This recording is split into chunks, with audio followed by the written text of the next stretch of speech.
America और चीन के बीच चल रहे टैरिफ वॉर में क्या चीन झुकेगा? आइए ये समझने की कोशिश करते हैं। अमेरिकी राष्ट्रपति डोनाल्ड ट्रंप का प्रशासन टैरिफ पर बातचीत के अहम हिस्से के तौर पर कई देशों से चीन के साथ व्यापार कम करने का आग्रह करने की तैयारी कर रहा है।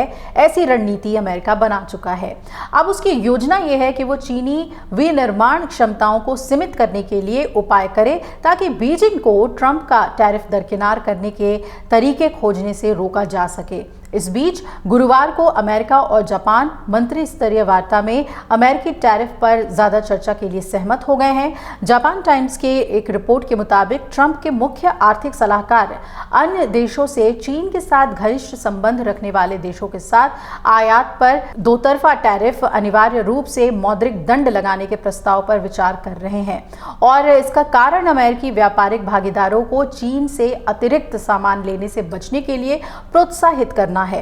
ये पहल ट्रंप की टीम द्वारा चीन को घेरने के लिए सहयोगी एकजुटता की है और अमेरिकी राष्ट्रपति डोनाल्ड ट्रंप और इटली की प्रधानमंत्री जॉर्जिया मेलोनी ने गुरुवार को अमेरिका यूरोपीय संबंधों को प्रभावित करने वाले व्यापार तनावों को हल करने के बारे में उम्मीद जताई है।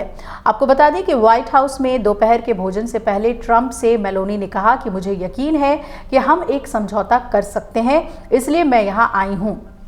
वहीं ट्रंप ने कहा कि हमें यूरोप या किसी अन्य के साथ समझौता करने में बहुत कम समस्या होगी क्योंकि हमारे पास कुछ ऐसा है जो हर कोई चाहता है। अमेरिका के साथ टैरिफ युद्ध के बीच चीनी राष्ट्रपति शी जिनपिंग की मलेशियाई यात्रा के दौरान दोनों देशों में कई समझौतों पर हस्ताक्षर हुए हैं। वियतनाम के बाद शी मलेशिया पहुंचे हैं और उनकी यात्रा में कंबोडिया भी शामिल है।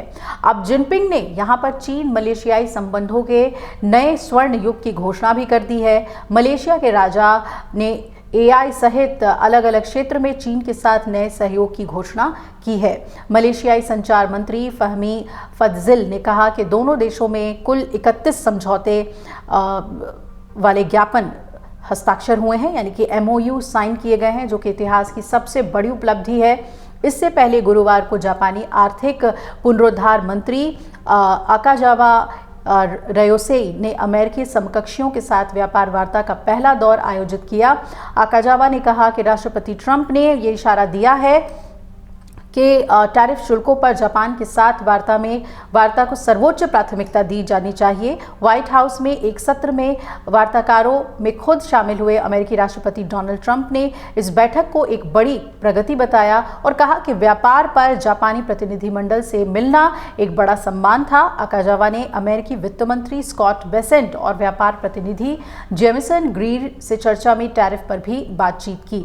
सिंगापुर ने अमेरिकी पृष्ठ से स्थानीय व्यवसायों और श्रमिकों में अनिश्चितताओं से निपटने के लिए अपने 5 मंत्रियों और श्रमिक संगठनों, व्यवसायियों और नियोक्ता समूहों के 3 प्रतिनिधियों का एक उच्च स्तरीय कार्यबल समूह गठित किया है और उप प्रधानमंत्री और व्यापार उद्योग मंत्री गान किम योंग की अध्यक्षता में Singapore economic resilience task force ने इसे त्वरित उपाय बताया है। उन्होंने इससे पहले अमेरिकी व्यापार प्रतिनिधि जेमिसन ग्रीर के साथ भी चर्चा की है। तो साफ तौर पे एक तरफ जहां अमेरिका कई देशों को अपनी ओर करने में जुटा है, जिसमें कि यूरोप और जापान शामिल है, तो वहीं चीन की बात करें तो चीन भी एशियाई देशों को अपनी तरफ करने में लगा हुआ है ताकि टैरिफ की इस समस्या से दोनों देश ना सिर्फ उबर सकें बल्कि एक लीड बना सकें, आगे बढ़ सके एक दूसरे से। अगर आप ये वीडियो YouTube पर देख रहे हैं तो हमारे चैनल को सब्सक्राइब कर बेल आइकन दबाएं और Facebook पर देख रहे हैं तो हमारे पेज को लाइक करें। 8 मिलियन प्लस सब्सक्राइबर, आपके इस भरोसे के लिए बहुत धन्यवाद।